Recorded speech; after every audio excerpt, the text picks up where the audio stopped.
Hello everyone. In this video, we're going to go hands-on onto the ZenFone 3 that was released earlier today. We were able to borrow an engineering unit from ASUS.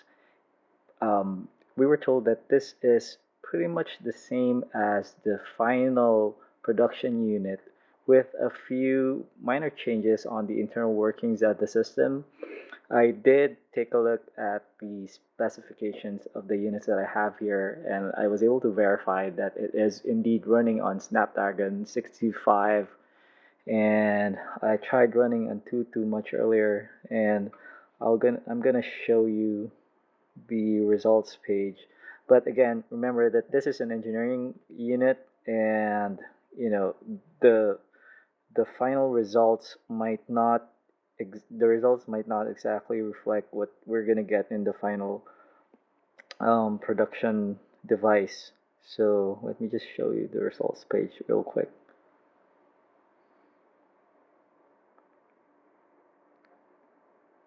Okay, so as you can see in your as you can see right here, I got 59,654,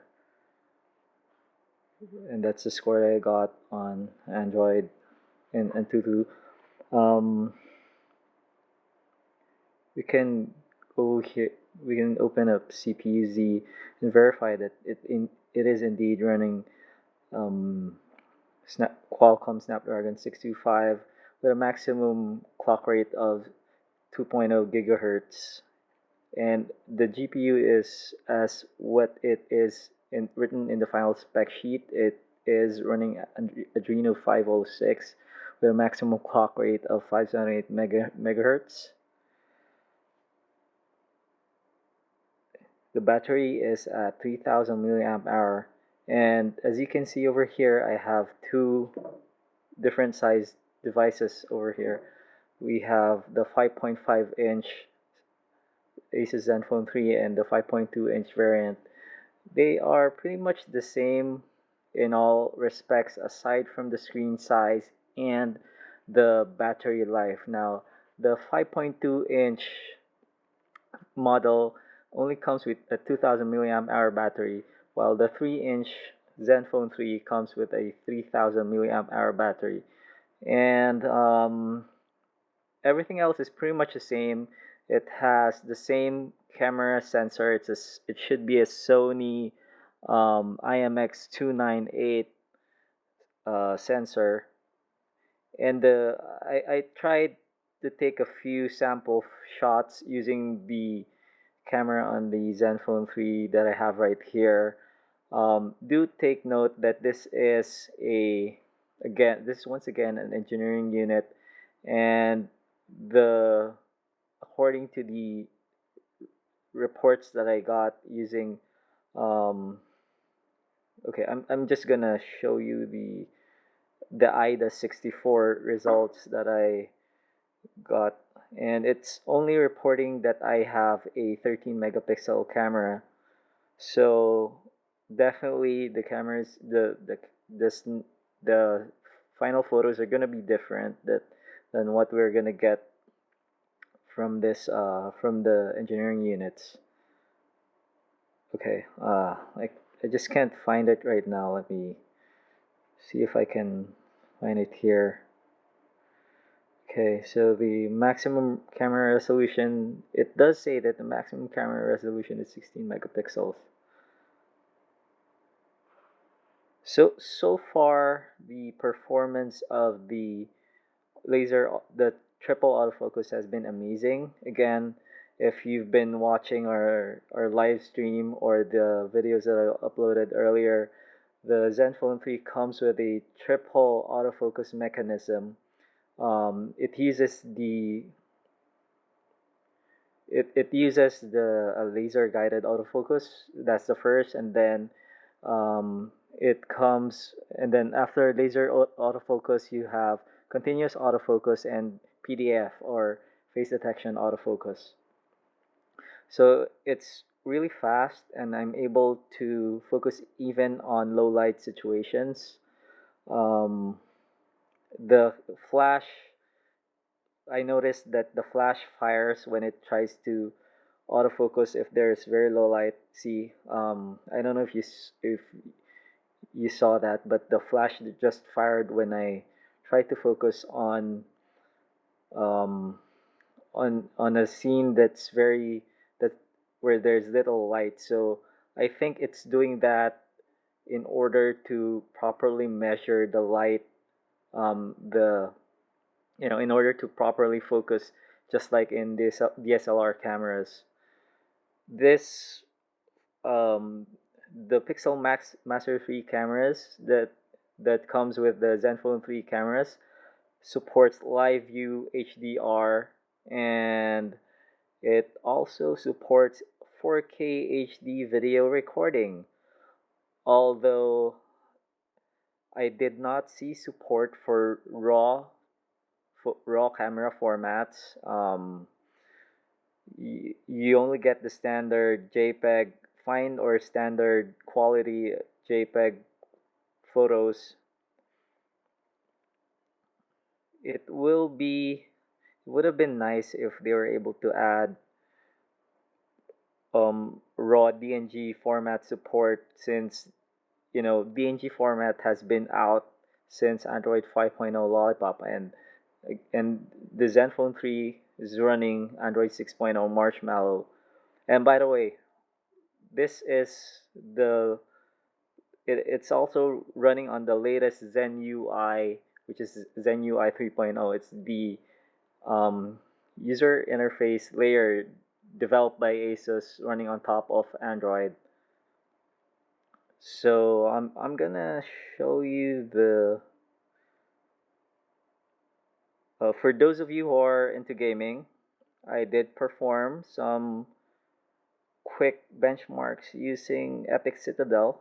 This is the result that I got running on ultra high quality and 1920 by 1080 pixel resolution.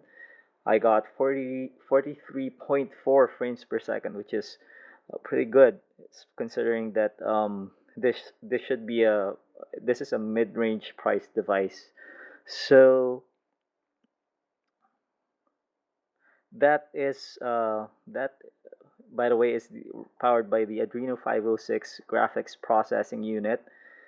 And the what one good thing that I like about the ZenFone 3, it ups the memory game by having 4 gigs of RAM, and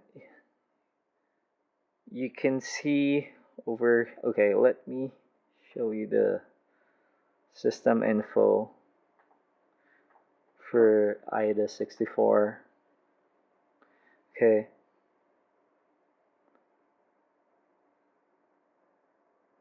1920 by 1080 pixel display, 5.5 inches, and it's also protected by Gorilla Glass, although the display on the ZenFone 3 is supposed to be Super IPS Plus. Now, it's the first time that I've heard of that technology for the display.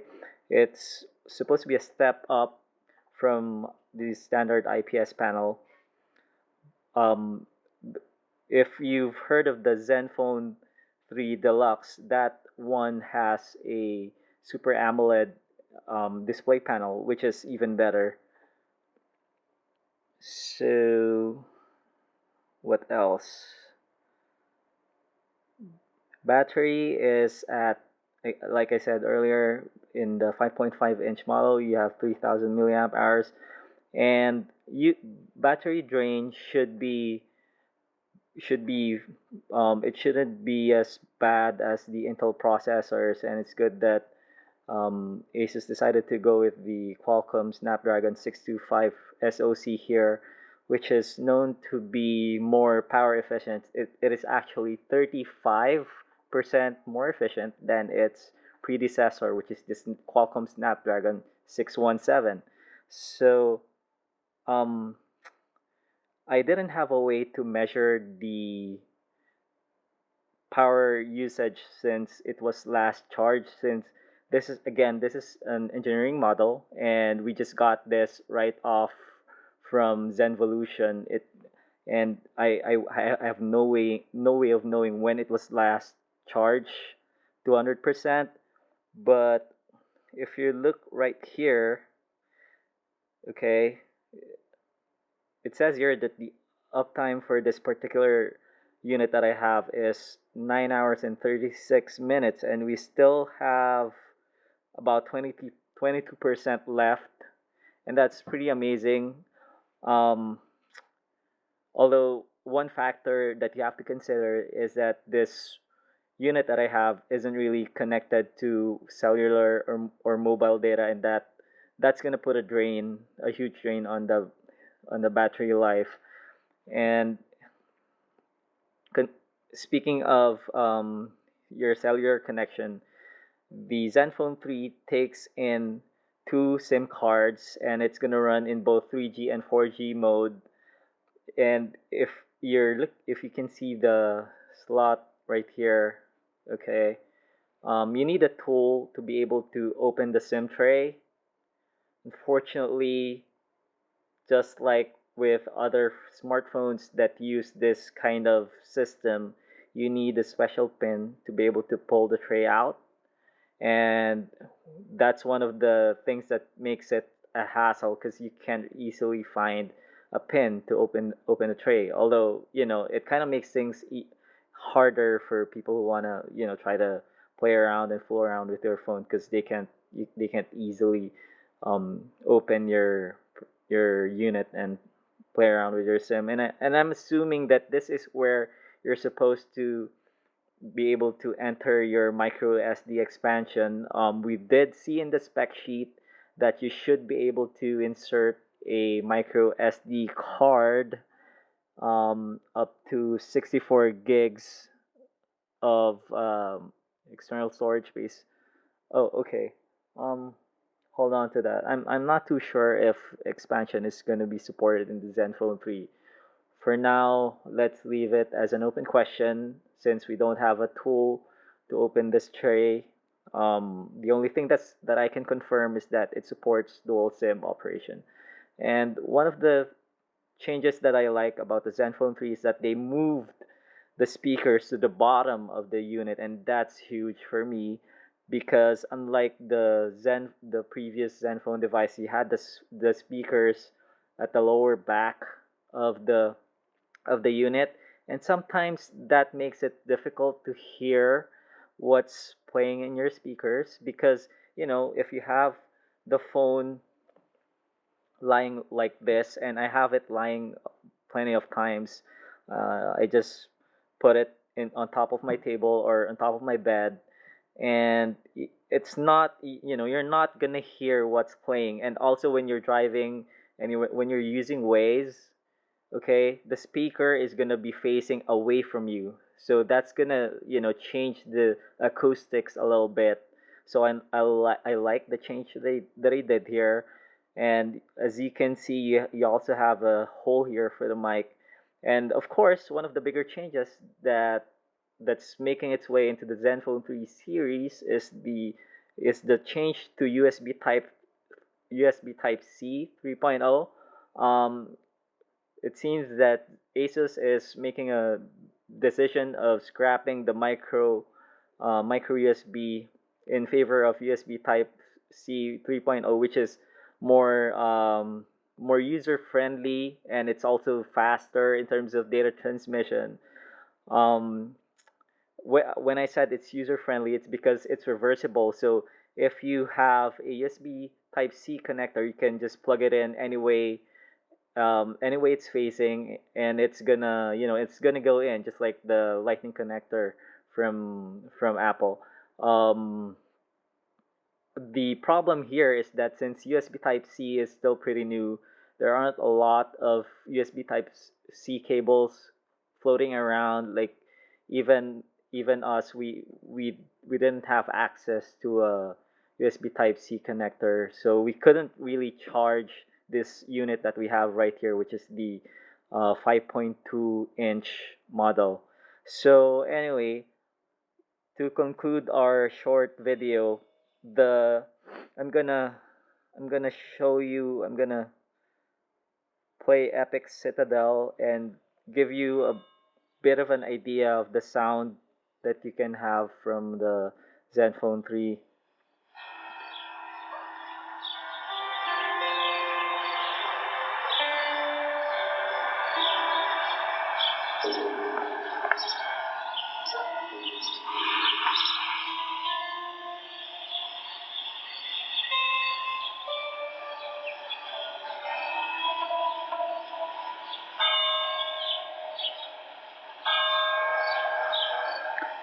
So the sound quality is pretty nice. It's crisp, it's clear, seems powerful to me. And again, the biggest change here is moving the speakers to the bottom of the device, which I think is it's gonna it's gonna win over some users because it's gonna make the sound more accessible. It's not gonna be muffled as opposed to having the speakers at the back. Um, okay, one last thing. Sorry, I forgot in to demonstrate the fingerprint sensor, and that is one of the biggest changes in the ZenFone 3 series. All products in all the models in the ZenFone 3 series, including the Ultra and the Deluxe, is going to come with a built-in fingerprint sensor. It is right here. It is placed below the camera, the 13 megapixel or the 16 megapixel camera rather. Um, I'm gonna lock the device and then I'm gonna unlock it using my fingerprint. Okay. Once again, I'm gonna lock it. Then I'm gonna unlock.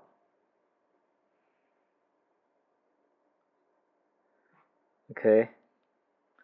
And you can unlock the device wherever your finger is, placed. You can you can rotate the device and place it on the sensor, and it's still gonna unlock. So doesn't matter which way your finger is located, it's still gonna unlock as long as you have the correct finger or the correct fingerprint enrolled. So the price of the ZenFone 3 5.5 inch is still a question. We haven't really heard any final information from Asus, but the Asus did confirm that the 5.2 inch model is gonna retail at $249. So that's a very attractive price for those of you who are looking for a very good mid-range model. Do consider the Asus ZenFone 3. So that's it for today. I'm gonna see you in the next video. If you found this video helpful, give us a thumbs up. If you have any questions, leave them at the comments box below. If you didn't like it, hit the thumbs down button, but do leave us a comment telling us why you didn't like it. Consider subscribing to our channel and visit our website for the full review. It's going to be on http.ASTIG.PH, and I'll see you guys on the next video.